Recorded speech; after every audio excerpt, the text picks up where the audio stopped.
All right, we are starting to record now. So thank you everyone for joining the June meeting of the ELLA Book Collaborative. So again, I'm Sherry Serino. I'm the founder of Ella's Way, and up at the top is Dave. Dave, you want to introduce yourself and your title? Hey everybody, Dave Richards. I am the other half. She's the better half. I'm the one that just kind of hangs out. Hardly. I do the marketing, some of the marketing stuff. Obviously, Sherry does marketing as well, but she was the one going into the classrooms and doing the actual presentations to the children and everything else. So so any questions after the meeting, marketing wise, I'd like to give my email to you folks, and so as we move forward down into the various months, that you can contact me with any kind of a marketing question. Sounds good. Megan, you want to tell us what your name and where you're from? I'm Megan Higgins, and I'm from Cleveland, Ohio. And my book, I'm actually still writing it's finished. The manuscript's finished. I only have one more illustration left to do and then putting it together. So, but I met Sherry before I finished my book. And so she accepted me into the group anyway. So Great. Hopefully it'll be out this summer. That's my goal. Great. It's about my daughter. It's super special magic shoes, and it's about wearing leg braces. So Great, wonderful, great. And Lisa's new to the group. Lisa, where are you from? Hey, right now I'm calling from Parkland, Florida. Grew up in Kentucky, so I kind of go back and forth between the two locations. I have my grandfather's old house there, but I actually live in Parkland, Florida. Okay, and the name of your book is? I have two, Jericho Alley and Mrs. Abrams' Everything Garden. Okay, great. And Tashi, welcome Tashi. Where are you calling from? Tashi, can you hear okay? Hi, I'm in Ottawa, Canada. Can you hear me? We can. You're a little delayed, but calling from Ottawa. What's the name of your book, Tashi? It's called To Thine Own Self Be True. And it's about a little girl who learns to love herself and accept herself. Wonderful. And where it says owner, that's actually Melody. Melody, you want to introduce yourself? My name is Melody Tigay. I'm here from Long Island, New York. Megan, go Buckeyes. that's right.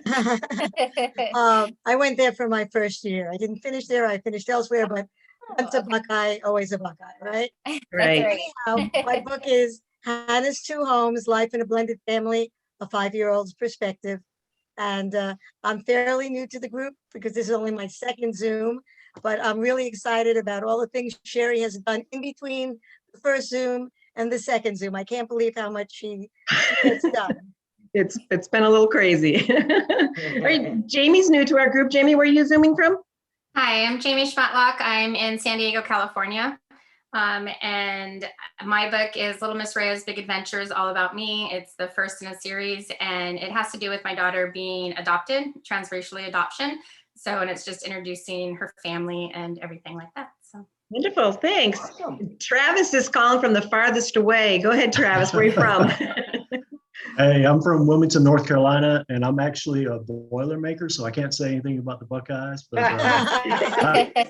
I'm actually in Bergen, Norway right now. So that's, my wife is from there, so that's where we're living. Yeah, and the name I'm of the author of Ada and the Helpers. Ada and the Helpers. And Travis is actually going to take a few minutes tonight after the updates to tell us a little bit more about Ada and the Helpers as well tonight. And Isai is calling from where? I'm calling from Houston, Texas. Yep. And the name of my book is called Miguel Goes to Eagle School. And it is about a duck that goes to Eagle School. There you go. And Isai is going to take about 10 minutes after the updates as well. So Travis and Isai are going to be a little bit of our guest speakers tonight. So if it's okay with you guys, we'll just jump right into some updates. I have some handy dandy notes for myself so that I don't miss anything. But let me just basically tell you where we're at with the collaborative right now. And a lot has happened between the June meeting as well as the informational session for new authors. So let me tell you what's going on right now.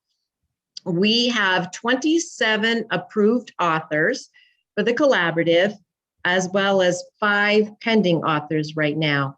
Now, they're not all up on the website yet because I've been doing my best, but I can't get it all done. But most of them are right now.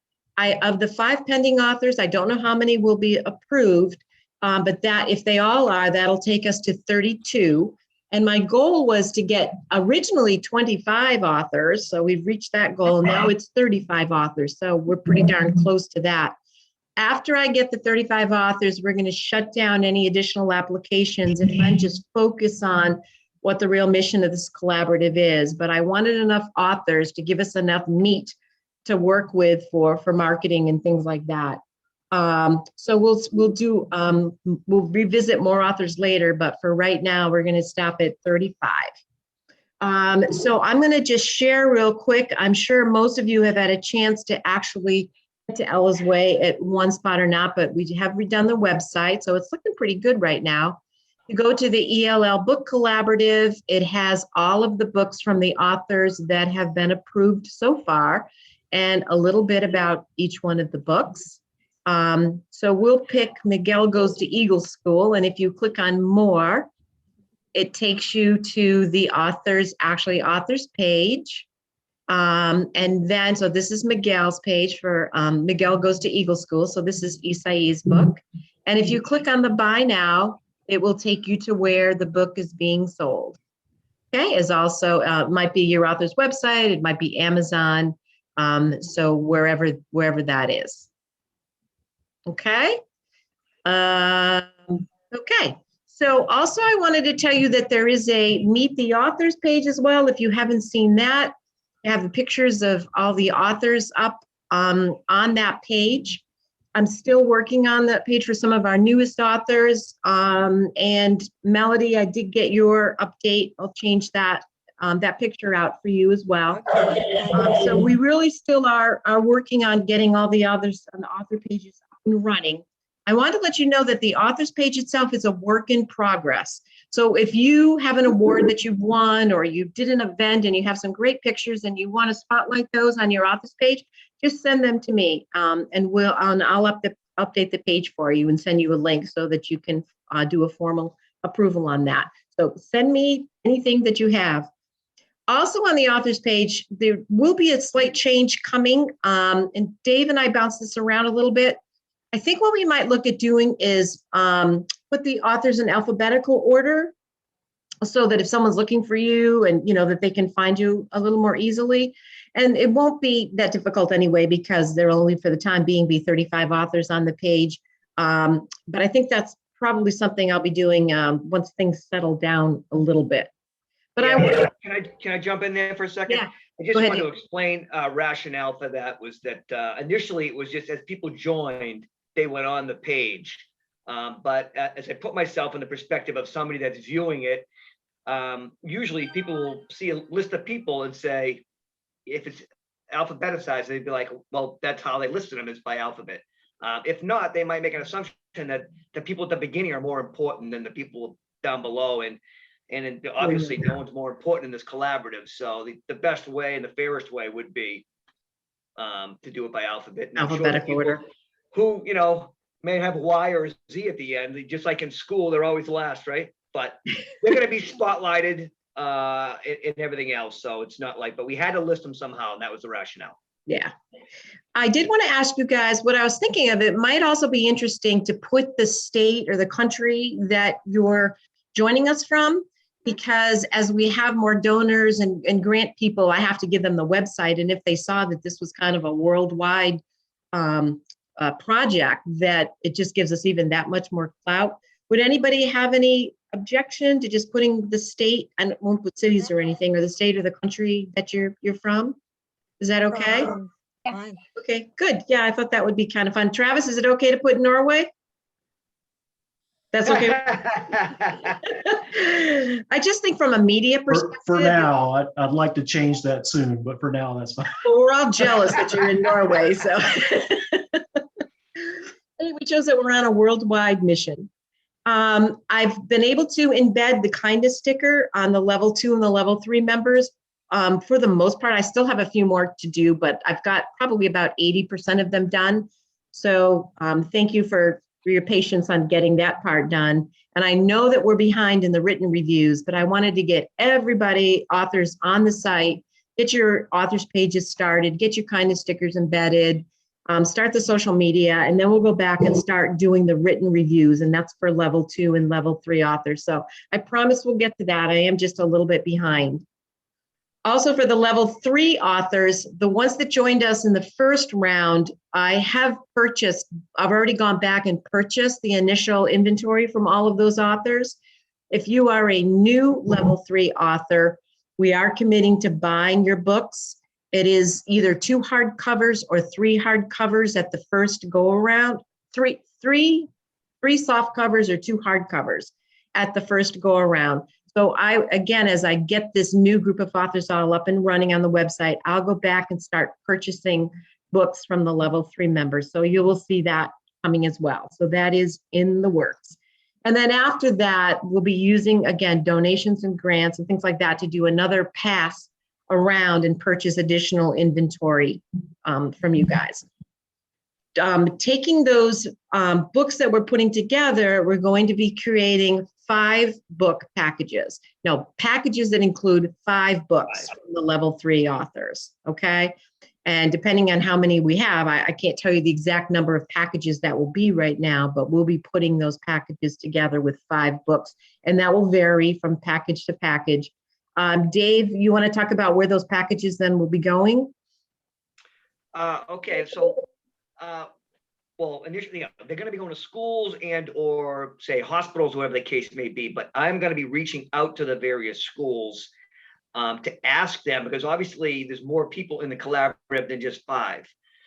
So one of the things I want to do is, tell them who we are, what Elle's Way, what the collaborative is all about, and ask if they're interested in receiving a donation of books. And with that, I might ask them if their school is dealing with any particular type of problem, to let them know what kind of authors and subject matters we have. And if they're dealing with some kids with autism or anxiety, or kind of give them the choice maybe as to if they want. If not, we can just choose which ones we want. So we'll be writing to all those schools once we get that, the situation. Another thing I want to start out with, since this is our collaborative, I figured that it's up to you if at the beginning, if we put together a package, let's say with Travis and Megan's book is in that, then I would ask you folks that if there's a school that you would want to send a donation to as the first kind of symbolic that you folks are donate your book, and it might make an impact, whether it's someplace that you grew up or whether it's currently where you live. So kind of initially make a message that we're supporting our authors, and this is somebody from where they came from. And so we might start out with that idea. But yeah, I'll be contacting, once we get all the authors information uploaded, I'll be contacting schools, and if we can get some donations and we're going to get more and more, we'll put more packages and we'll keep firing them out. Right. And libraries as well, Dave. We talked about for libraries as well, since those are a year-round program. The good thing about schools is that their principals do take their emails year-round as well. So we can still make those kind of contacts. Maybe we won't. Correct. Be But we directly. might be able to utilize the libraries if they're out of, session at schools, and libraries, like you said, are always open. Right. So we'll be putting that together. Isai and I think a couple of other folks that I've talked to have asked about the kindness stickers, being able to get some physical stickers to actually put. Oh, there he is. And welcome to Jenna as well. Hi, Jenna. To have actually those physical stickers to be able to put on some of your books. And since the last meeting with the new authors, I have gone and priced them out. And that is something that we are going to be doing. I'm going to be buying stickers for, this will be for all the level 2 and the level 3 authors. And we will send you a quantity yet to be determined, but we will be sending a quantity of stickers to those authors. And after that, we'll make them available for just pennies on the website. So if you want to order some more after that, we'll have them on the website for you to get more of them as well. Okay, so look for that. We'll be getting those in hand. I found a pretty good deal. So I think for pennies, we'll be able to at least donate some to all of you guys and then have them be available to the rest. So Isai, you were in that group talking about it. So thank you for that suggestion. as well? Perfect. So Jamie's nodding her head. I'm assuming, Jamie, you wanted some as well? Good. Yeah, we've had a few on that. So that's the kind of stickers. Let's go back and talk a little bit about marketing, some other things that are happening. We have a newsletter that's ready to go out tomorrow. So our first ever ELLA collaborative newsletter will be distributed tomorrow. It highlights the collaborative, what our mission is, and there's 3 authors that we picked to highlight in this first newsletter as well. It's going out right now to about 400 recipients. These are folks that from schools that I've visited in the past, as well as some different disability groups that I've presented to, different libraries in this particular area. So this first go around, it starts with 400, but for the July newsletter, I'm hoping to spotlight more authors and even get more recipients on it as well. I'm going to ask all of you if you have contacts as well that you would like to add to the newsletter, that you can let me know, and we can certainly put them on the list. Dave, do you want to talk a little about you? We felt Yeah. strongly about that too, adding more Sherry and folks. I, again, were talking about the sharing of information in the newsletter, and we figured you folks might want to forward that, but then we thought that it would be better if you sent us the email of the people that you wanted to receive this the newsletter. And one of the reasons is, I'm sure, I mean, if you send one, one here, one there, that's not a big deal. But as we're going for grants later on, they're going to want us to quantify how many people that are seeing our information and how many people we're reaching. And the best way to quantify it would be to be the source of the information to then be able to add to it. I wouldn't be able to tell how many people Isai or Lisa are forwarding that information to. So, anytime when you're putting in for a grant, or it's nice to be able to spit information out numerically as to how many people you're reaching out there. So if you could send us that, that'd be greatly appreciated. And again, Sherry will end up being the one to input it probably. And she said right now it's 400, and I suspect that number will be growing. So so for July. All right, so all of the authors are on the email distribution list for the newsletter as well, so you should be seeing it, and do feel free to share it. We didn't want to take that away from you. Obviously, share it with friends and family and all of that, but at the same time, if they are agreeable to getting on the newsletter list, definitely let us know, because viewership is one of the things that they ask for in grants, what our reach is. So we want to make sure that we have some numbers to be able to share. Dave has been working tirelessly on the social media piece. You want to just talk about what you're doing for social media, Dave, right now? Yeah, as I mentioned in one of the last meetings, that when I took over the social media piece, there wasn't we didn't have a whole lot in the Instagram piece. So we had more on Facebook. So we made a concerted effort to try to increase that, and we've been doing it. But as I mentioned, it doesn't happen overnight. We're not buying a boatload of names. So part of that is getting out there, and the more you post things and maybe add some people that you think are within the same market and the same kind of mindset, then we're going to start getting that. So we're looking at increasing the Facebook, Instagram, Twitter, but what we'd like to do, like I said in the last meeting, was it's teamwork. So if you folks can add us on Instagram and add us on that, and then share anything that we post. So I know this sounds kind of basic, but not just liking it, but sharing it. Because a like, you get 56 likes, but you're gonna get to more eyeballs, and you're gonna get to more people to see it if you forward a message to your folks that Sherry and I wouldn't be privy to, and then you get to forward it. And so the more eyes, the more chances people say, wow, this is really cool, what's going on here. So if we can ask for a little bit of that, we'll eventually start to see those numbers creep up, to our advantage. So if you could follow us and forward stuff and everything else, then we're going to be making an impact. Engagement is valuable and growing in IG for sure. It definitely is. Thank you, Jamie, for your comment. We're definitely growing, and we're going to keep working on that as much as we can. Also, let's see what I had on here. So follow us and like us on our website, on the landing page itself, and also on the About Us page. There are links there to our Facebook and our Instagram and our Twitter. So if you have difficulty finding us, feel free to go to the website and you'll find links to our various social media there. So follow us, share what you can, and that would be great. We want to start after all of the authors get going was talking about newspaper and some local and hopefully some national media coverage. So we'll be reaching out to you guys in the near future and talk about, once we have, say, 30, 32, 35 authors on board, to start to get some local news going. So Dave, we talked about that, and you have any ideas about doing that?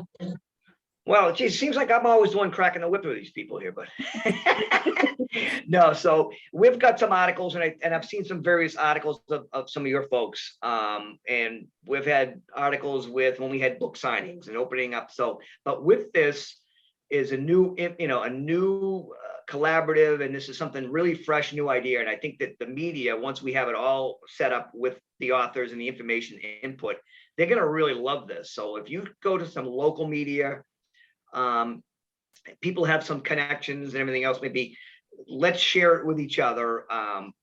And we're going to be open. So if you folks need to contact us because you're going to be talking to, the Main Street News or whatever the case may be, feel free to ask us questions maybe about how we started, if you can't get it from the page. But again, if everybody tries to reach out, I know Sherry and I are going to do it, and wherever you live or whatever the case may be, they're going to love the concept. Let's all try to do that. And and what happens is some of these other outlets will start doing searches, and then they'll see the media that took place. And who knows, once it gets out there into computer lands, there'll be some people grabbing onto some of those media tidbits. So yeah, feel free, and he who hesitates is lost, and you can't win if you don't play, type of thing. Yeah. So you guys, I'm going to tell you right now, which you probably don't know, and they're not on the call. And this is going to be a guessing game for you guys to visit our website, because we now have one celebrity that has joined, and we have one daughter of a big time celebrity join as well. So that the daughter of the celebrity is no longer with us, though. He is no longer with us, but he was a big time. Now she is not a big time celebrity. Yes, she's a new author new to the collaborative, and she is not up on the website yet. She will be within the next few days. But our other music celebrity, we'll give you that. Our music celebrity is on the website, so you guys can try to figure out who that is. He was on the last informational call, and I didn't even treat him. I didn't even know he was a celebrity. Maybe it was a good thing I didn't. I might have gotten nervous at the time. So you guys go check out the website. This will be your kind of seek and find game to figure out who that is. Over the last month, we have had a couple of donations come in. So let you know, we will be using that money for purchasing books. One of our regular donors is called the Kindness Coffee Company. Dave made this connection. They will be in the newsletter. Dave, you want to talk for a second about the Kindness Coffee Company? Sure.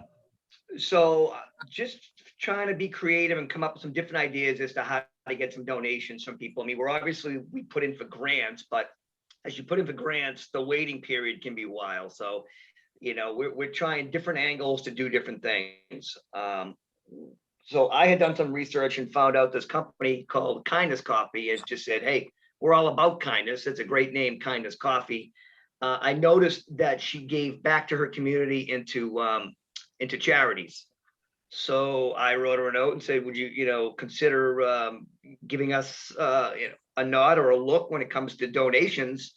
And she said, yeah. And she said that, so we tried working out a deal where X amount would get a little bit of money per bag sold, but it was the logistics really didn't work out with her website platform. So what it is we drive people to her site, and if you like coffee, I mean, you buy some coffee, and then she keeps tabs, and she's been sending us periodic donations. It's nice to be there, watching TV, and all of a sudden a donation comes in because we're driving people there. So I always say, I think it's a great idea because Sherry and I are big coffee hounds. We do French press and everything else. So it's not like you're buying wrapping paper or candy or whatever. It's stuff that we do. We love coffee and we'll buy the coffee, and then she's going to appreciate it by sending people and expands her customer base. And then she gives us donations. This kind of derived from, I had come up with an idea called Restaurants for Respect. And what it is, and I came up with a pamphlet, Sherry and I put it together. And I would go to local restaurants and tell them that, what we're trying to do. And I think it's important that, they're kind of the fabric of the community. If they could help out as to what we're trying to do, maybe we can give some donations back to the local school systems. So we have, in addition to Kindness Coffee, a company called Pika's, and they have a blue cheeseburger because blue denotes autism. So they have a blue cheeseburger, and $1 from every blue cheeseburger comes to Teller's Way. And I'm going to be starting up it's a pizza place out here, it's a chain, and an auto pizza, and they're going to be creating a special pizza, and then $1 from each of those pizzas are going to be coming our way. So I bring all that up is because it's all those donations are going to all add up, and we're going to end up again buying books. And then to try to spread them out. To the more you spread, the more we're spreading the kindness, and that's what we're trying to do. We're trying to make a difference. So if you know anybody that's restaurant owners and might want to, join us, and I can send you the pamphlet. Sherry might be able to forward the PDF on it, right, hon? Yep, I can do that. Yep. Yeah. But if you know somebody that would be willing and to do such a thing, even if it's 50 cents or whatever, the blue cheeseburger, again, that restaurant, they have people with autism in their family. So they were really, it resonated with them. So that's why they chose that. But they can pick any item they want, and they can highlight a particular cause if they want, or just basically just do it just because they're also coming together to make a difference. So just keep those headphones on as to, I wonder if they seem to be giving back. I wonder if they'd want to, join this Restaurants for Respect campaign. That's right. So when you get the newsletter too, it'll have a link to the Kindness Coffee Company. If you or your friends or family love coffee, I would say that their coffee is very good, and we're kind of we're coffee snobs anyway. So if you're interested in it, I would say order some coffee, because the donations are going to come right back to the collaborative anyway. So it's kind of a win-win situation. And who just joined us? Carol just joined us. Hi, Carol. Thanks for joining us. Okay, I'm going to go ahead, and that's kind of the updates that I have right now. And I know it's really late for Travis, so he agreed this evening. Thank you very much, Travis, for just giving us some updates on your book a little bit. So if you want to take a few minutes and tell us about your story, and then Isai is going to tell us about his story, and then we'll have a question and answer period for anybody that's on the call right now. So take it away, Travis Peterson, calling in from Norway. Thank you very much. I appreciate the time to speak a little bit early. It's about 11:30 here at night, so I'm reaching my limit. But, yeah. So my wife is from Norway, so that's why we live here, and we have two small kids. Aiden is 6 and Esther is 3. And Esther was born deaf, and she's the first one in either one of our families who is deaf. So it was quite a shock to us. And she's also a cochlear implant recipient, which she received when she was about 9 months old, and doing extremely well. She's of course learning Norwegian and English spoken languages. She's learning Norwegian signs as well as us, and tossing in some American Sign Language as well. Wow. So yeah, and she's in preschool now, and they told us some months back that maybe it was last year, that she was sort of the model of communication in her preschool class, which is just amazing. And she's got such a huge personality. But anyway, she was the inspiration behind my book Ada and the Helpers, and as I've been learning Norwegian Sign Language and those with cochlear implants or even hearing aids, they may learn the Ling sounds, which are sounds that's used to determine how much of the vocal spectrum you can hear.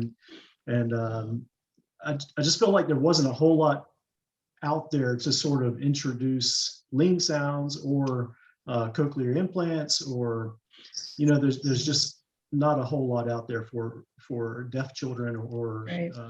children who are hard of hearing. So this was kind of my way of grieving, I guess, was to put something out there that other families could get their hands on. And so Ada and the Helpers, Ada is a deaf fox who loves to dance, and she has cochlear implants. And on her way to a talent show, which her parents encourages her to do, she meets 3 other creatures who they're each facing some sort of physical challenge as well. And she helps them sort of overcome those challenges and find their own strengths. And then they return the favor by helping her in the talent show. And I won't give away the ending, but on each, I'll just hold it up here, and there's beautiful illustrations by Melissa Fisher in Tennessee. And sorry, Yeah. you can't see me, but I'm trying to see if you can see. Yeah, me. beautiful. Yeah.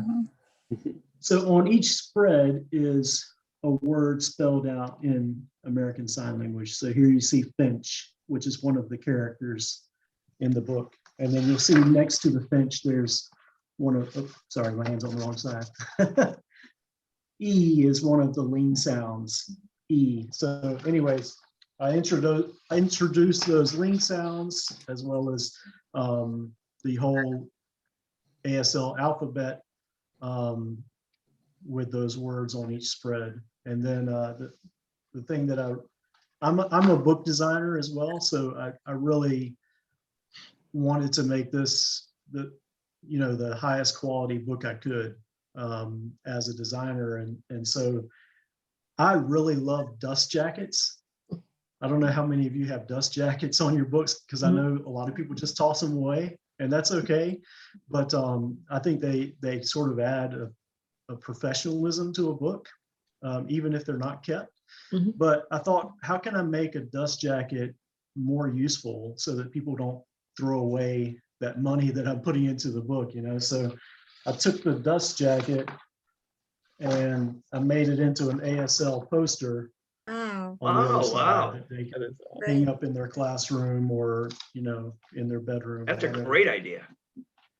Yeah, so it's, and I also have, I did a Kickstarter campaign to raise funds for it, and I did ASL flashcards that I sell on the side as well. But yeah, so this was published in February, and it's going slow, I'll be honest. It's not taken off like I'd hoped, but I guess that's the thing with listing on Seller Central. There's no way to really draw Yeah. business to Amazon through Seller Central. So I do have a paperback that sells okay with the ads that I'm running, but I would love to sell more hardcovers. With the dust jacket and everything, that's kind of the. Yeah, I think it looks the key great there. from all these miles away from you. It looks phenomenal. Thank you. Thank you. Travis, I had the pleasure of reading Travis's book as well, and it is so well written, Travis. It was just engaging all the way along, and I learned some things as well when I was reading it. So it was really just a pleasure doing your author's page too. But you have a really niche book, and I'm a rehabilitation nurse by background, so I work with therapy teams. I've worked with therapy teams for 40 years now. So I know full well you just need to get that book into the right hands. And it'll get there, and we can help you market that as part of the collaborative and getting the word out. Dave in social media, I just connected with a couple of, I think we just had a couple of therapists, but we'll try to make those connections as well as, you do as well. But we'll be sending out the information. And I think once people start to see that book, it's going to do well. So you did a really great job on it. Really good. So thank you for sharing tonight. I know you're tired. If you feel like you can't hang in, you just go do your thing. But thanks for I'll stick around for a little while longer. Yeah. Okay. Thank you. Isai from Houston, Texas tonight. And let me just really quickly welcome Carol, joined us a few minutes ago. Was there anybody else that Jenna joined earlier? Hi, Carol. Hey, Carol. Carol, where are you zooming in from again? Talking to me? Yeah, where are you calling from? Oh, New Jersey, outside of New York. Okay. And do you want to just tell everyone the name of your book? Oh, boy, I wasn't prepared. No, just tell us the name. That's fine. I put you on the spot, Carol. Seasons change and so do I. Seasons change and so do I. Okay. Her book is not on the website yet, but it will be up this week. So be sure to check it out as well. So thanks, Carol. And we're going to turn over to Isai. You want to tell us about Miguel Goes to Eagle School? Absolutely. But I want to start off by saying, Travis, I'm humbled, my friend. And I hope I can call you my friend. The other thing I'd like to ask is if it's okay if I promote your book, if I put it on my website or put it on my Facebook or whatever, because you definitely have something that needs to be out there, and anything I can do to promote people like you and what you're doing, if I have your permission, I would like to do that. Absolutely. Thank you very much. And we can trade, and that goes for everyone here. We can certainly trade posts. That'd be fantastic. Absolutely. Right. So yeah, I don't know where everyone's at in the journey. Again, my book is Miguel Goes to Eagle School. Many years ago, I suffer from something I know not a lot of people suffer from. It's called procrastination.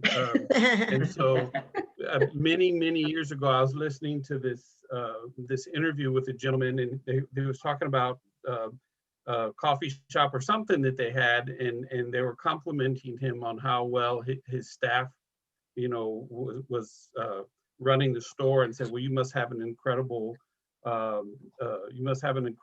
training program for all these people. And his response was simply, well, you can't send a duck to Eagle School. And I don't know why that bothered me, but it bothered me for a long time. It wasn't until here recently that I was able to kind of articulate why it bothered me so much, because that's a limiting belief to me. I'm a Latino, and I grew up in that community. And, if you're when I hear that, I hear, well, if you're a duck, I'm not even going to bother with you. If you're a duck, then I can justify keeping my knee on your neck until you die, because you're just a duck. And in the United States, we protect eagles, and ducks are on the menu, right? And so if you go missing on an Army base, like happened here in Texas, well, we're not going to bother looking for you because you're just a duck. And so I think that's why, why it bothered me, and I wasn't able to articulate that. So I wrote a story about a duck that goes to Eagle School. In fact, the working title for me was Why Not? Why can't you send a duck to Eagle School? And so Miguel, gets up the courage, and his mother knows what all mothers know. And so she tells him, well, you need to go talk to Great Mother Eagle to see if you can get into Eagle School. And so he summons up the courage, and he goes and he asks Great Mother Eagle if he can join Eagle School. And so the book is about, because he has several tasks that he has to do, and he doesn't do them quite the same as eagles do, but he does complete the task. And so, there's the antagonist in the book who's, a young eagle, and he happens to be Great Mother Eagle's son. And he's always telling him, you did it wrong, you did it wrong. And Great Mother Eagle saying, no, that wasn't the task, right? So, when it comes to building the nest, he builds his nest on the ground, where eagles build theirs up in the tree. And so they say, oh, well, you did it wrong. The antagonist says, you did it wrong. And Great Mother Eagle said, no, the task is to build a nest to show that you can do that, right? And so he did it right, and he passes. And so the idea is that we can do things differently, and we don't have to all be the same to be right. And it's that whole idea of acceptance. And so at the end, he goes back, and his friend said, well, you did it, you're an eagle now. And he said, no, I'm not. No. He's like, I'm a duck. I was born a duck, and I'll always be a duck. But now I know that I'm a duck who can soar with the eagles. And so the phrase that I'm trying to get out there in the lexicon is, you know, if you look like a duck and you swim like a duck and you quack like a duck, you can still soar with the eagles. And when I hear somebody repeat that back to me, I know I've made it, right? Because you don't have to sell out to, you know, you can be the best version of yourself, and that's okay, and that's acceptable, and that's who you need to be. And so that's kind of what this book is about, is encouraging people to, people and kids to do that, and to know that it's okay to be different. And that's kind of where I'm at. So that's what Miguel Goes to Eagle School is all about. And I hope you'll, you know, give it a read, and put it out there. You can still soar with the Eagles. Excellent. I love that. I love it. And Isai's book is on the website now. His author page is up and running if you want to stop by and take a look at it. The illustrations in your book, who did your illustrations, Isai? Lady by the name of Catherine Gutkowski, and so yeah, she did a wonderful job as well. I you know, this was my first book. It won't be my last because I've already had several others working kind of in my head. But so I went and I found an illustrator, and I didn't want the same kind of illustrations as everyone else has. I wanted something a little bit different. So I was really pleased with what she did. And then I got all the originals. You can kind of see we converted a room in my house to an office. And so I have, you know, a bunch of the originals framed behind me. And I learned, so I'm new. I don't know where everyone else is in this kind of publishing journey, but, you know, I learned the more that I can do myself, the less I have to pay other people. Exactly. But I had never actually, since I'd never illustrated a book, I wanted to hire someone, and I paid a little bit more to make sure that it was done right, it was done the way that I wanted, but I was also able to learn the process. So the next one I am going to go ahead and illustrate now that I know the process. But I was very pleased, and I went through a site called Upworks. I don't know if any of you are familiar with that. No. No. Upworks is a wonderful platform that you can hire people to do jobs for you, and it doesn't have to be illustrating, but if you want editors, or you can get virtual assistants, you can get anybody on Upworks. But I put out there, you know, I'm an author, I'm looking for illustrators, and immediately I had several portfolios in my box that I could look at, and they all had, you know, how much they charge by the hour. And the good thing about the platform is they have to log on to the platform when they're working on your work and kind of, you know, take pictures, so you can kind of see, presumably, when they're working on your work, and see the progress of the work that they're doing. So you can kind of gauge that, yes, they are working on my book, and you know, how long it's taking them. So and then you're paying Upworks as opposed to paying the illustrator directly. So there's more trust in that whole relationship and how you do it. I'm really sold on that project. Excellent. Yeah. You know, Go ahead, Dave. No, I was just going to say, you know, having a couple authors speak out at the end of it, I love this. This is so advantageous for me to hear the stories, because it kind of reinforces all the differences of what in the collaborative. And it's going to come to mind when I talk to other people about trying to get some books into schools. I'll have these books in my head as to the subject matters, but it means that much more to have the actual person and the author articulate it. So it's actually a great exercise for me. I hope you folks feel it's, you know, the same on your end. Get to know each other. Yeah. Well, I can say about your illustrations, Isai, they're top quality as well. And they're not, at first I thought they were like a watercolor, but they have more detail than a watercolor. You know, the strokes are much more detailed than that. So there's a lot of depth in each one of the characters in your illustrations as well. So nicely done. The process that she used is she did a watercolor, and then she scanned it and then fine-tuned it on the computer. Okay. And so you can see that. And so when I do a book signing, I take one of the watercolors with me so that children can learn, you know, the process of how the book was created, so they can see the rough art. Yeah. And they can see the finished art in the book, which I think is kind of awesome. Yeah. Wonderful. I'm an educator, so I love the idea. Wonderful. Yeah, well, thank you. You have a beautiful book as well. Great. Well, that actually leads me to a question. because you guys talked about maybe talking to each other or doing to your websites or whatever. At this point on the collaborative, I've been doing a blind copy of my emails out to the group rather than giving out your email addresses. Do you want me to continue to do that, or would you rather have each other's email addresses so that you could ask questions or share with other people in the collaborative? I mean, I could go either way, but is there just kind of a feeling one way or the other about that? I've been trying to maintain your privacy at the same time. I don't mind. I don't care if people have my email. I just would ask the group, and I trust the group because it has been vetted, that they don't like give my email out to just anybody, that they Yeah. protect that. But I don't care if this group has my email personally. Okay, Jamie, it's fine with her. Do you guys care? I mean, I certainly, if the majority of folks, if you don't want to be in the email, I can certainly leave your name off or whatever, but do you find it might be helpful just to get to know each other or maybe contact each other with questions or things as well? It sounds good. I don't mind you giving my email out. Okay, Okay. okay, that's fine. Good. Very good. Well, that's one of the questions I do not mind from Jenna. That's good. Okay. Great. Well, thank you guys for speaking. I do want to open it up for questions and answers, and then we can talk to some of the other authors tonight about your books. Do you have any other questions for me? I see Jamie's raising her hand up there. Yeah.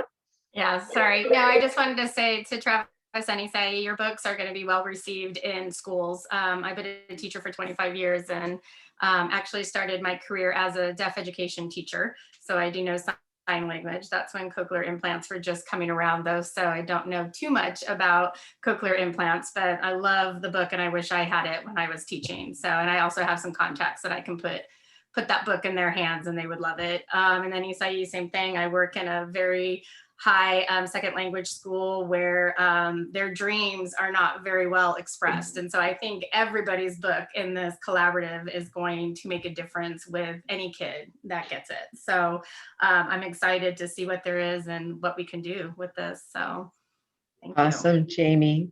Thank you. Thank you. Yeah, we all agree. It's so great to be part of so many talented authors out there. I see what you two did there. Travis and Jamie, I saw that. It worked. All right, what other questions do you guys have or comments? Anyone for me? Questions about where we're at with certain things in the collaborative?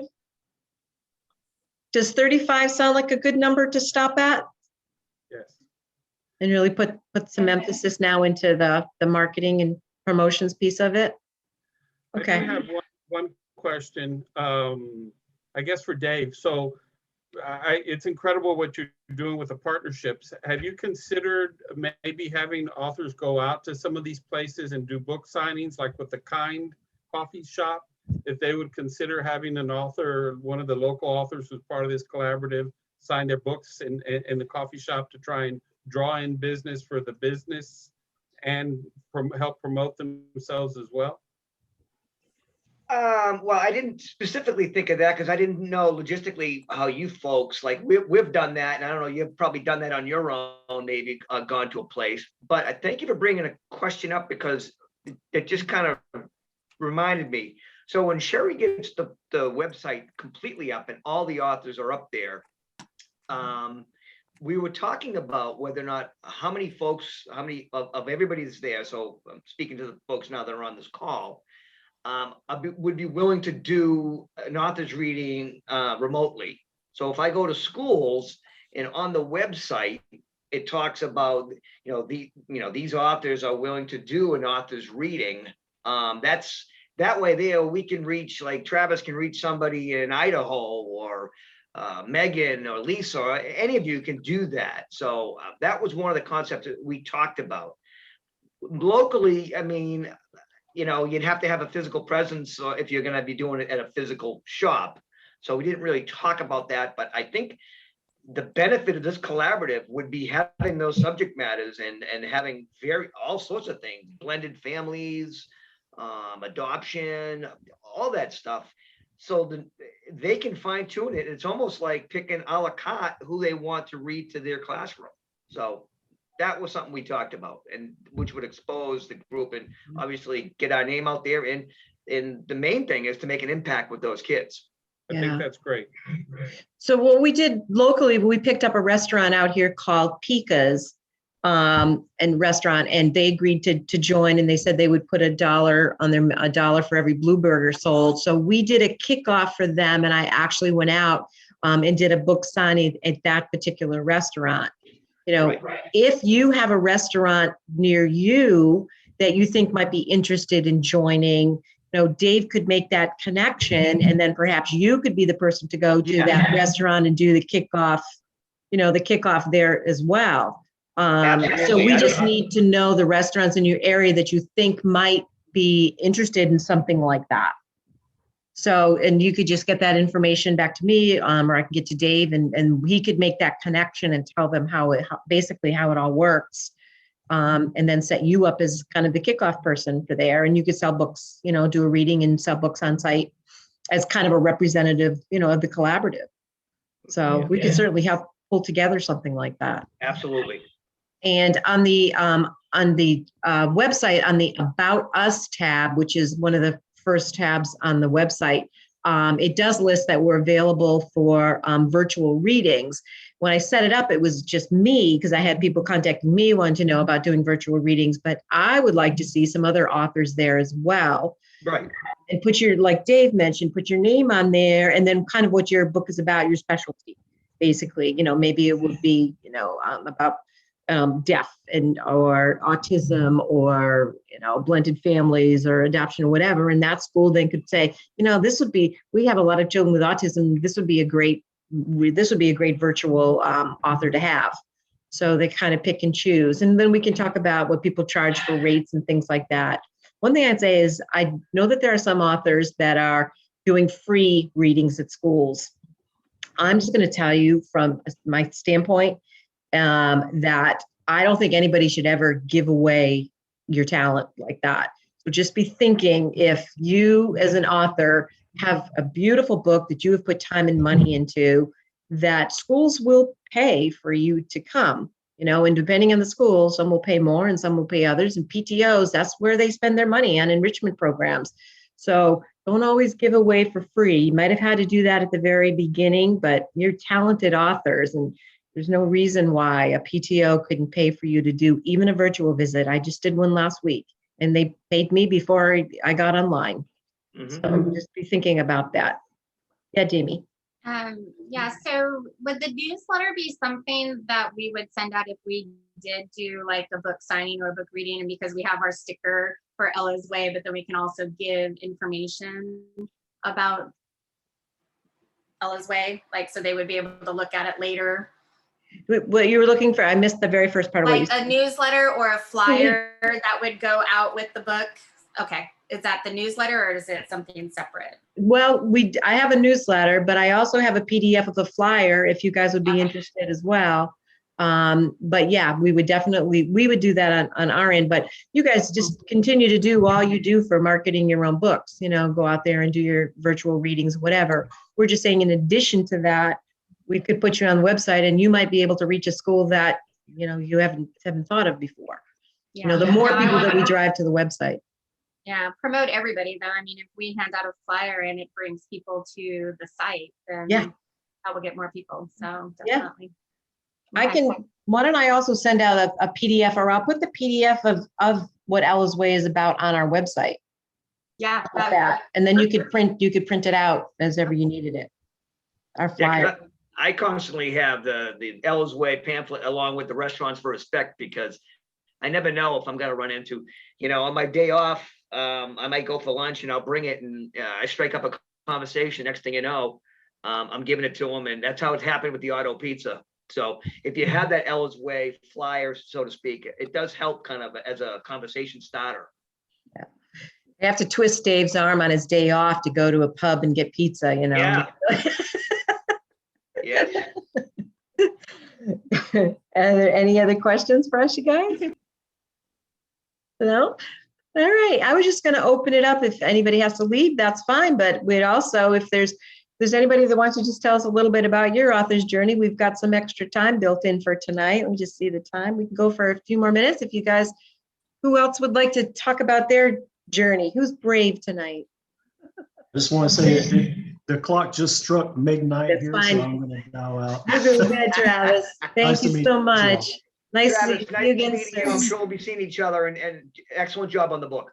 Thank you. Wonderful. All Thank you. right. Good night. Good night. Night, Travis. Sweet dreams. Who wants to tell us again about your journey? Who's got what book out there? Any brave souls? Come I on. can go, I guess. Quite an idea. Go ahead, Tashi. My idea as these authors were speaking was how great it is to get some more background information from the authors about their books.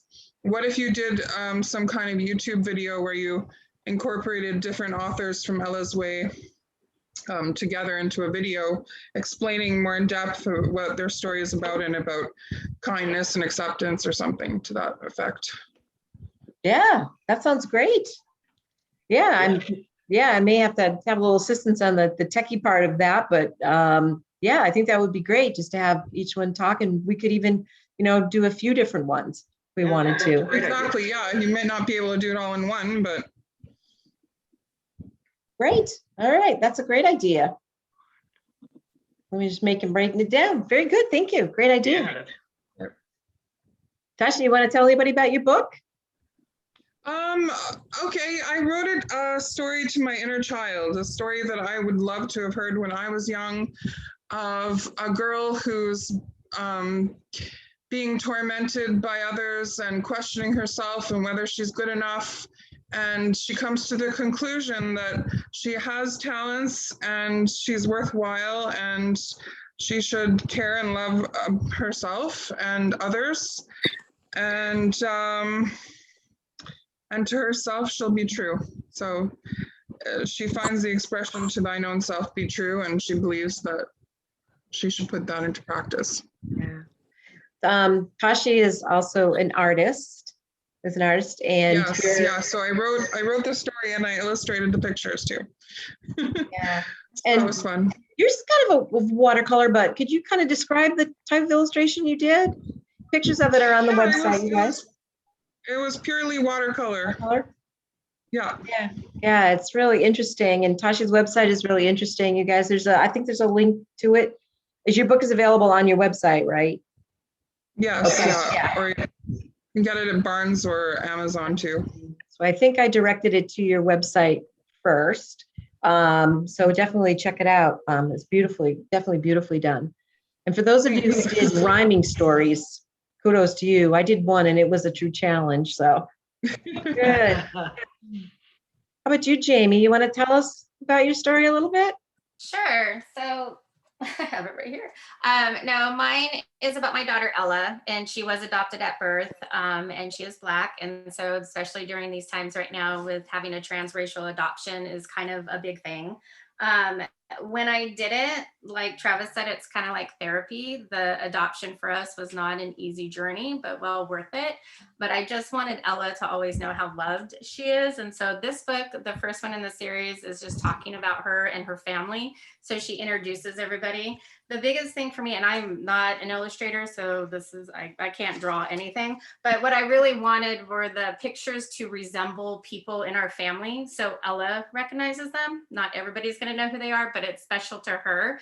But it's just kind of a cool little story, just introducing and how amazing she is. And then all the other books kind of touch on conversations that have come up or little things that Ella's had to deal with in different situations that I hope are going to help other families, blended, transracial, anything that will just help them accept everything. And even people who don't know about adoption, that kind of has a negative tint to it sometimes. And it's actually a very beautiful thing. So yeah, I'm excited. Great. Very Jamie, nice. we're glad to have you with us. I know you're not up on the website yet, but you will be soon. Mhm. You'll be real soon. Yes. So you just joined like a couple days ago, right? I I was at the last meeting, but it's been crazy with the end of the school year and birthdays, graduations, everything. So think. Yeah, well, welcome. So thank you very much. Lisa, do you have anything about your book you want to share real quick? Sure. Jericho Alley is about a homeless dog and a homeless man. It actually introduces several characters that live on Jericho Alley. And like there's a German Shepherd that has a prosthetic paw. He was a Marine, a former Marine. They all live kind of in and around Jericho Alley. There's a bunny that was a teacher, and she lives under the school. And there's a retired postal worker that's a cat that lives under the post office. So they all kind of live on Jericho Alley and take care of one another. They knew each other at the shelter. So they have two of their friends that fared better than them. One is Nate. He's a big Saint Bernard, and he lives with the baker. So he's constantly making sure they have food, and they share whatever little bit they get. And then there's a potbelly pig who's very snooty and doesn't remember where she came from, Miss Anna Lee. So they all live and kind of care for one another on Jericho Alley. And the premise of the story is there's a storm coming, and both Sam, who's the human, and Jello, who's the dog, have an opportunity to go to a shelter. The shelter won't take animals. And so Sam won't leave Jello. And then Jello actually comes to the aid of a little girl who's having a diabetic crisis and goes and gets her father. So the father tries to kind of take Jello home for the night because of the storm, but he won't leave Sam. So they kind of all are together, but it has a very happy ending because the father ends up taking them all to live on his very large farm, and they're all kind of there taking care of one another. So it's called Jericho Alley. But really it's about the homeless. My daughter, who is 16, just turned 16. So those of you that have teenagers, you know what I'm talking about. I'm a pharmacist by training, and she went with me on a trip when she's about 6. And there was a little woman outside the hotel that was laying on a bench. And my daughter was so concerned about this little woman, and she just couldn't understand why she wouldn't go home. Why doesn't she just go home? She kept saying, because it was cold. I live in Florida, but this was Jacksonville. And Samantha really had a hard time understanding that everybody wasn't as fortunate, as we were, as she was. So really the premise of Jericho Alley was trying to, in a delicate way, introduce it to children that everybody's lives are different and obviously have a happy ending. So it's called Jericho Alley. Oh, Really? Lisa, you brought me, it's amazing because all of a sudden my memory just jogged. Now my kids are 20, my son is 28. No, my daughter's 28. My son just turned 30. And I remember after he was born in a hospital in Boston, of course, you're staying up all night and you're dealing with that whole emotion of having a child born, driving home. And I remember seeing some homeless and just the thought process of bringing a child into the world. And I was emotionally wrought. And I was seeing that it was such a surreal kind of a thing. And it just brought me back to that, thinking about that. And, the homeless, it's thought provoking and it makes you think. And I think it's great to be able to, share that with children. I mean, it was amazing just thinking about that there are people that have had tough times and maybe things not gone their way. So thank you for that. You're welcome. Thank you. It's a really interesting story. I mean, I obviously got to read it first, and I love the name Jericho Alley. Anyway, I just thought that was such a cool name for a book that it just drew me in right away. But just watching it evolve was really, really interesting. So thanks, Lisa. Thank Carol, you for that. Yeah, Carol or Jenna, do either one of you want to share your book? I'm not sure if Jenna has audio, but I know she's been kind of chatting with us. So, oh, there she is. Sorry, I am driving. Yeah, we have 2 homes, 4.5 hours away. My husband and I are both professors, but in 2 different cities. But I'm actually a professor of special education. So I've actually been in the field for 20 years. And so my first book came from my experiences with kids called This Is Me. Came from the experiences that I saw within the kids that I was educating, and not only that, but my own child. So the cover actually is a character of my own son. And the inner drive of this was to share with the world what these kiddos were thinking inside, that they were battling day in and day out, trying to be accepted for who they are, not for their disability. But at the end, it shows once people got to know them and their true talents, that we have to find that within everybody for them to be successful. So that's my very first book. And then my second one is about diversity. I actually was writing stories for a Chinese company it was like 10 to 15 stories a week I was writing. There was one that stuck with me 2 years ago. And then I ended up taking that after I did This Is Me. It's called Little Brown Puppy with Big Paws. I changed it around a little bit because this Chinese company was not giving me rights to my own writing. So I was like, I am the author, so you should give me the rights. But I ended up just taking it and developing my own story from it. But it's about Theo and the bluebird and a goldfish. And Theo takes off he likes the wilderness, and he takes off to actually take a walk, and he runs into a bluebird and a goldfish, and they develop ways to interact and have fun with each other. So that book is spreading awareness of diversity and how all of us, no matter if we're different or not, can make a connection and find something that we can all get along with and do well with. So that is just a little bit of a, sorry. Drive safely. Yeah. Eyes on the No, road. Yeah. But those are my two books. And about the duck that you were, forget the gentleman's name that was speaking. Isai, yep. Yeah, my daughter's in the military, so she was one of the ducks in a different base in Texas. So when all those soldiers were disappearing, it really hit home for our family. Sad story, but yeah. So when he was sharing about the ducks, I get it. They just didn't like military. Wow. Well, thank you, Jenna. We want you to drive safely. No problem. Thank you. Thank you, Jenna. Welcome. Carol, last but not least, Carol, did you want to share anything? Did we lose? There you are, Carol. You moved. Okay. Do you want to tell everybody about your book? You have a very special book. It is.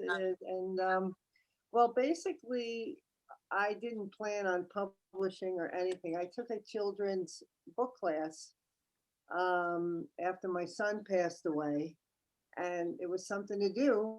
And I always wanted to write a kid's book. And when I went to the class, I was so intimidated. And the teacher said, well, you know, you have to draw the pictures and you have, and I was like, what am I doing here? I can't draw. I draw stick figures. So anyway, I did go home and I did start to write, and I don't know, it came to me, and it all came to me because my grandson is a very spiritual child, and at 4 years old, which was when my son had passed away, he used to see Jamie in nature. He'd see a butterfly, he'd see a dragon. Oh, Jamie's here. Jamie came to play with me. He was always seeing him, and other people saw my son in different nature objects or whatever, living things. I'm not a great speaker. I write better. That's okay, Carol. You're fine. So I said, well, you know what? That's what I'm going to write about. So I had two girlfriends that were very artistic, and I asked both of them, please, can you help me with this class? Because I certainly can't draw. And the ones said she would do it. And she was in my head. She knew what my kids look. I wanted the kids to look, everybody was in the book. I wanted them to look like they looked. So she knew my family. She knew what their house looked like. She knew what my grandson's dirt bike looked like. And what she didn't know, I would just give her clues. And she would just crank these pages out in a day. She knew what was going on in my head. I didn't have to explain much. So she did, and I did it backwards. She would do the pictures, and then I would write the words. Exactly the opposite of what the teacher wanted me to do, but it worked for me. Yeah. So we got it together for the class, and it was a small book. It was 24 pages, and that was it. I took the class, he bound the book, I printed the pages, it was all done. And then months later, he calls me up, the professor at the college or something, your book should be published. And I'm like, really? So he said, but you got to make it longer.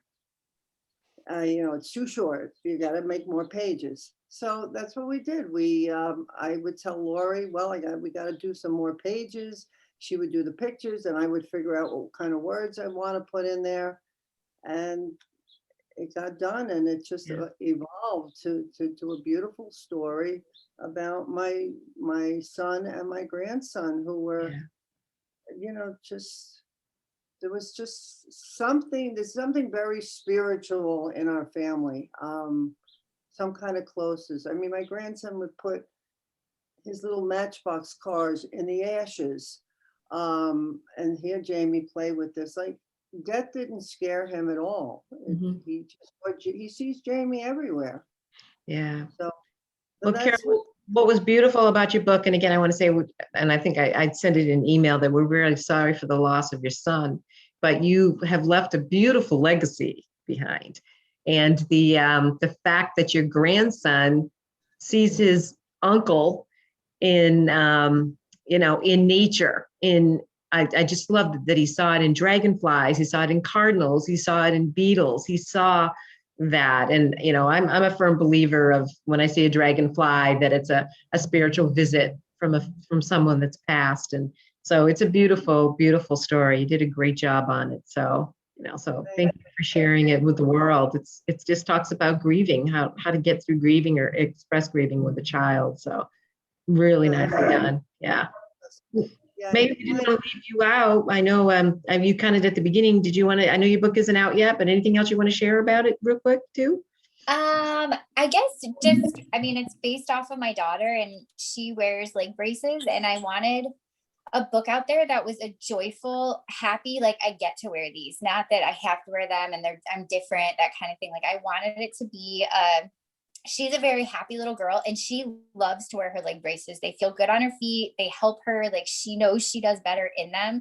So I've never had to worry or like struggle with her wearing them. And I wanted a book that represented her in a just happy, joyful way. So that's basically, it's a rhyming story, and it's just a cute little story about getting to wear these leg braces and how fun they are, and how neat they are. And I want to try to normalize it. Just like a couple lines in my book are about like comparing it to wearing glasses or wearing hearing aids, that those are definitely a lot more, you see those a lot more often than you do like braces. So I want to just try to normalize it, and hopefully kids that don't wear leg braces will enjoy the book too.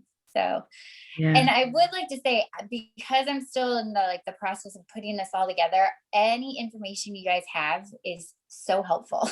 So anything you can give me. Good. Yeah. Well, your story is beautiful, and I've had the pleasure of seeing the illustrations as well. So it's a happy, joyful book, and the character, which represents your daughter, is so cute. So I can't wait to see it in print. Really, that's what I wanted. I wanted a really adorable, character, and she's based off my daughter. She looks like my daughter, and some of the kids in the book are also some of my daughter's friends. I wanted to try to represent real people, and my illustrator did such a good job. My daughter, we're big Disney fans, so it's very like the big eyes Disney princess style, like just very cute and adorable. So I can't wait for it to come out. It'll be out soon. We'll be getting it. Yes, We'll get it up on the website. Yeah.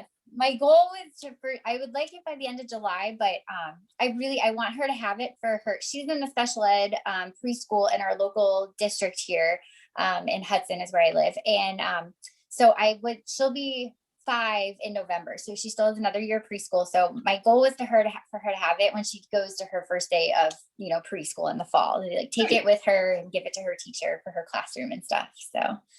Well, good. And I think I told you, if you do soft cover, we have a great printer that you can use. So I just talked to him last week, actually, and I'm going to have him. Yeah, he already priced me and everything. So I told him. So this Bob Sims, you guys at Zip Publishing, if you're in the United States and you're looking to have soft cover books done, did you get a good quote? Did you get a good quote, Megan? I did. I think it was $90 a book. How much? I'm sorry. $3.90. And it does go down for for larger order. Yeah, that was for 100 copies. I don't know how many I want yet. I was just trying to throw it out there and see.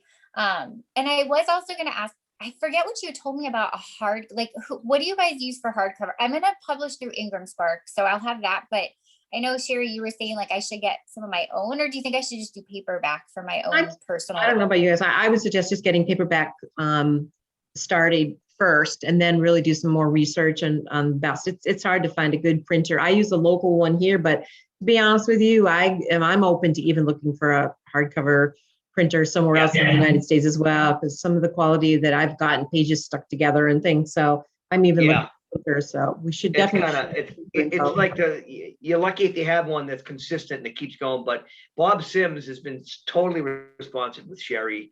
And soft the quality cover. is there. Yeah. Yeah, softcover's been outstanding with Zip Publishing, but Oh, Right. good. cover's tough. Yeah, so I think we all need to look at some different printers around the country and see if we can come up with a good one and share it with each other.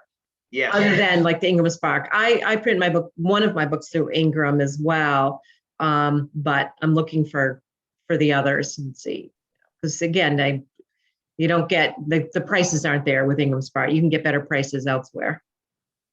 So, but we'll definitely talk more about that. So, what was, I think Jenna just asked a question. Let me see. She asked how long does it take to get printed? She asked. For soft cover, when I printed with Zip Publishing with soft cover, it was a 2-week turnaround. It was just 2 weeks. It was really fast. For hardcover locally here, it takes me anywhere from 5 to 8 weeks.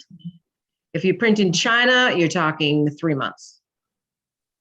So that's just my experience for hardcover. And printing in China, I even had issues with that, I had still pages stuck together, or it started to warp a week after I got here. The books were all warping, and I had condensation on the boat ride over. Yep. On the boat, yeah. So then I decided to pay extra to have shrink wrapping done, but that added to the cost of each book. And so I'm still looking for a really good hardcover. So. Okay. I was happy with my run from China so far, but it did take forever to get there. Forever. And the Ingram Spark, I'm on the Ingram Spark. The only thing I liked about that is that I could get listed everywhere. So, anybody who wants that, to me, is the only advantage of Ingram Spark, right? Because the quality isn't great. No. Oh, really? It's not good. It's not great. It's okay. To get started, I think I wouldn't have done it any other way, especially getting the money together for my first run of books. But the quality that I got out of China was so much better. Mine too. You can get it done here in the US, but it's going to be expensive. Yeah. Yeah, that's what I was finding. Like I had some companies quoting me like $23 a book. Oh, no.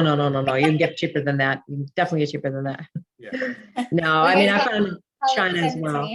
Yeah, no, you can definitely. Well, maybe we should put our heads together for the next meeting and talk about printers. Why don't I put that on the agenda for the next meeting?